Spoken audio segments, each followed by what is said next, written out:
The most frustrating part of trying to eat healthy is realizing that some of the most praised foods are exactly the ones holding you back.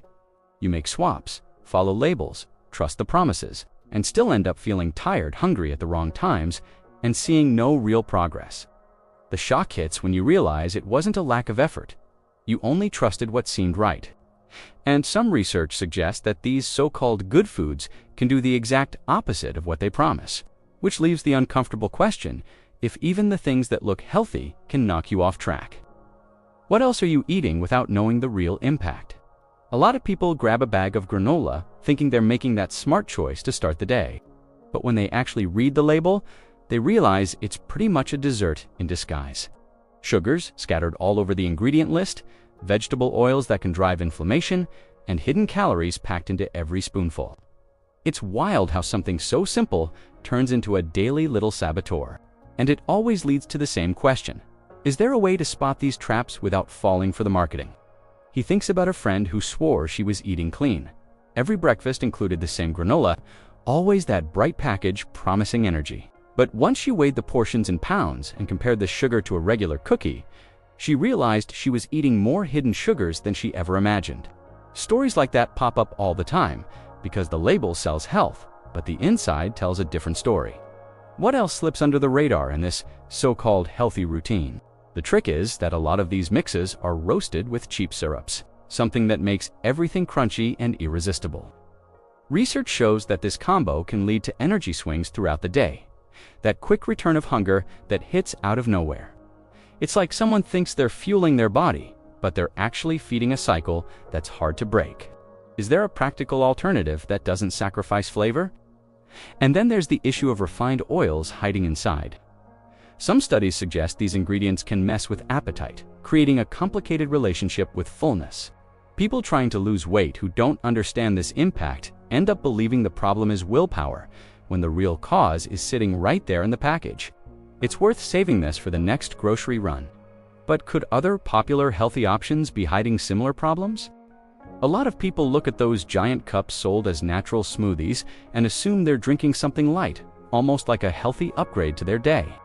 But once you break down the ingredients, you realize many of them are closer to a melted milkshake than anything resembling real fruit. Sugar comes from every direction, and that promise of steady energy turns into a quick spike, followed by a crash. Is this gap between a healthy appearance and the real thing more common than people think? He remembers a guy who drank 2 of those smoothies during his shift because he thought it helped him avoid sweets. But after checking the label, he realized he was taking in a level of fake health foods that rivaled milkshakes.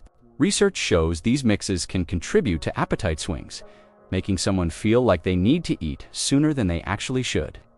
How many everyday items are hiding behind that same disguise? Another curious detail is that many ready-to-drink smoothies use sweetened fruit pulp, syrups, and creamy industrial bases. Some studies suggest this kind of formulation creates a sense of liquid hunger, that urge to chew something right after finishing the drink. It's as if the body keeps waiting for real food that never arrives. Is there a way to tweak these choices without losing convenience? And the most surprising part is the portion size.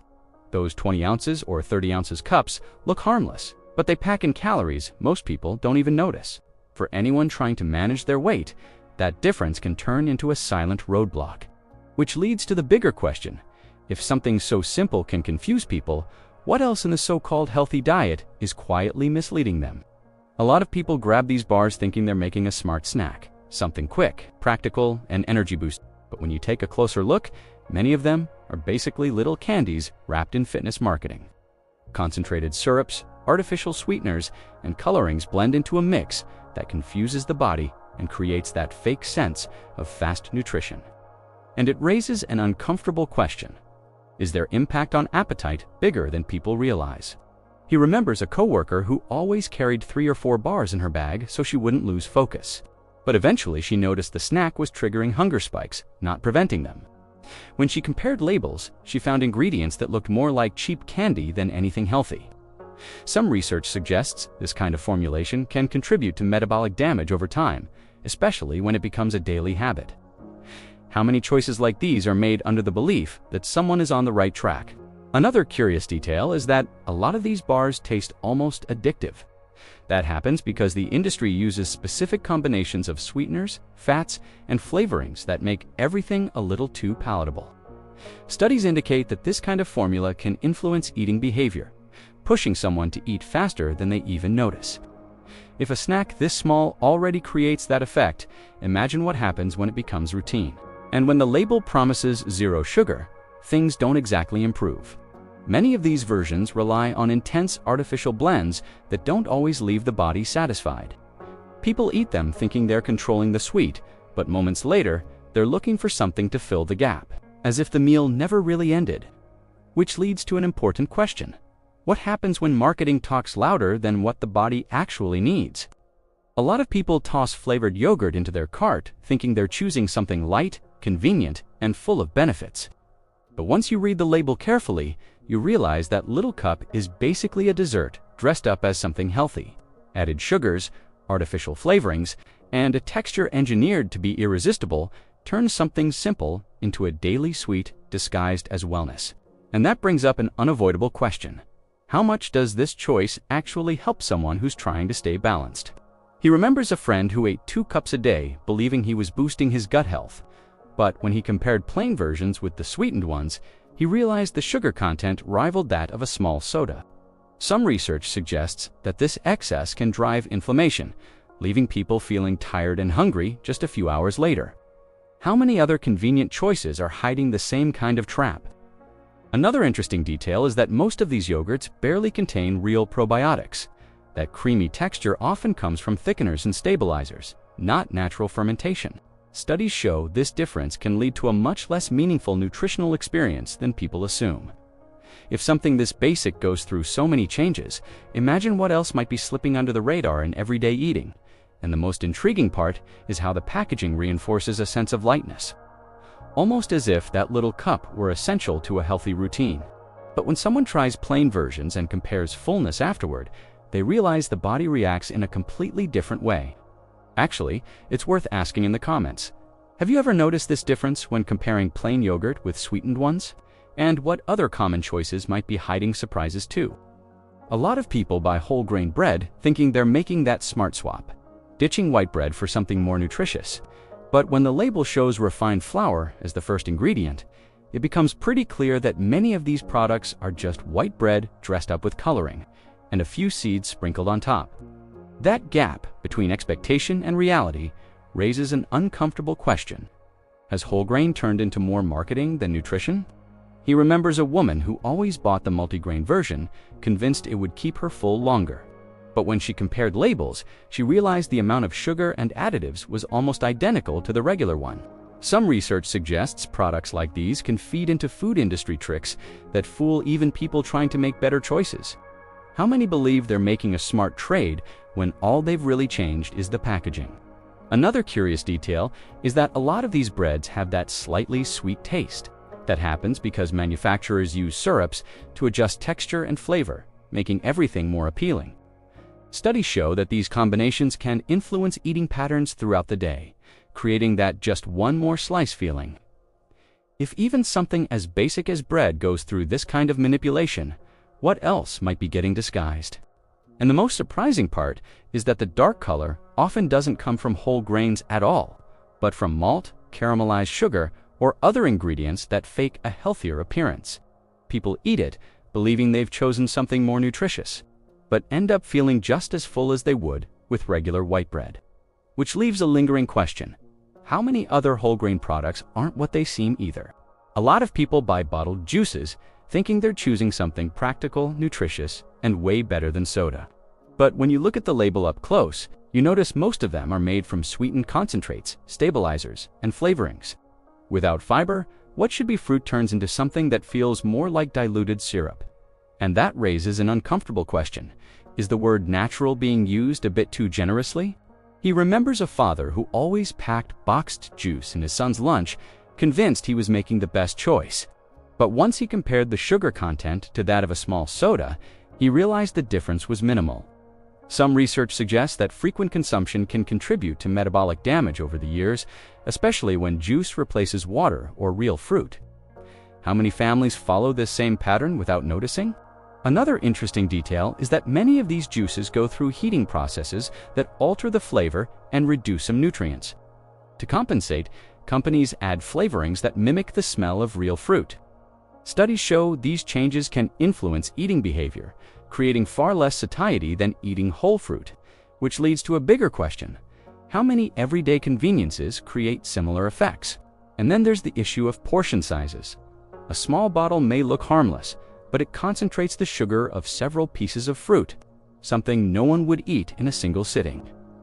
People drink in seconds what should be absorbed much more slowly, which throws off the body's energy response throughout the day. That difference makes you wonder what other so-called natural foods are hiding a bigger impact than they seem. A lot of people choose vegetable oils thinking they're picking the lighter, more modern, better-for-you option. But few realize that many of these oils go through long industrial processes, with high heat and chemical solvents that leave them extremely refined. By the time they reach the kitchen, they barely resemble the original ingredient. And that brings up an important question: is this idea of healthy more about marketing than the food itself? He remembers a man who always cooked with canola oil because he believed it was the more balanced choice. But after learning more about processing, he discovered that many of these oils oxidize easily, especially when used for frying. Some research suggests this oxidation can contribute to inflammation and that dragging sense of fatigue throughout the day. How many people keep using these products without understanding the impact? Another interesting detail is that the industry markets these oils as suitable for almost any type of cooking, but their behavior changes a lot under high heat, creating odd flavors and that heavy, greasy feeling in the meal. Studies showed this chemical shift can influence how the body processes food, which raises a natural question: if even the oil changes this much under heat, what else is being altered without us noticing? And there's also the issue of how much people use because these oils are so fluid. They spread quickly across the pan, and people end up adding more without realizing it. The dish becomes more caloric, and the texture changes in ways that are hard to control. That combination creates a silent effect in the routine of anyone trying to eat better, and it leads to a lingering doubt what other home-safe ingredients might be hiding similar surprises. A lot of people buy sugar-free cookies thinking they're making a balanced choice, something light, functional, and perfect for satisfying a sweet craving without falling off track.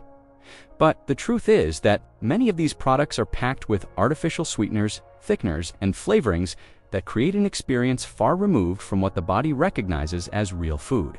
And that raises an inevitable question: is that feeling of lightness nothing more than a well-crafted illusion? He remembers a woman who always carried little packs of these cookies to keep her hunger under control, but minutes after eating them, she felt an even stronger urge to look for something more substantial. Some research suggests this artificial combo can trigger unpredictable appetite responses, especially when it becomes a habit. How many people go through this thinking the problem is discipline, when it might just be the product's formula? Another curious detail is that many of these items fall into the category of fake health foods because they use positive labels, soft colors, and words like light, fit, balance. Studies showed that this kind of packaging can influence how full someone thinks they are, making them believe they're eating something more nutritious than it actually is. Which raises an interesting question: how much of what we eat is the product, and how much is the marketing wrapped around it? And then there's the texture: light, crispy, effortless to chew. That quick experience gives the brain very little of the meal is over signal, creating that automatic urge to open another pack. When this becomes routine, the body gets stuck in a cycle that's hard to notice. This gap between sensation and reality leaves an important reflection: how many fit foods are still hiding behaviors no one notices at first glance? In the end, the real turning point comes when someone realizes they don't need to eat perfectly. They just need to understand what's really behind their everyday choices. Small shifts made with clarity can transform energy, fullness, and even someone's relationship with food. And that opens the door to something people often forget: feeling good shouldn't be rare. So here's an honest question: which one of these foods did you once believe was healthy and now see completely differently? Your comment might help someone going through the same confusion.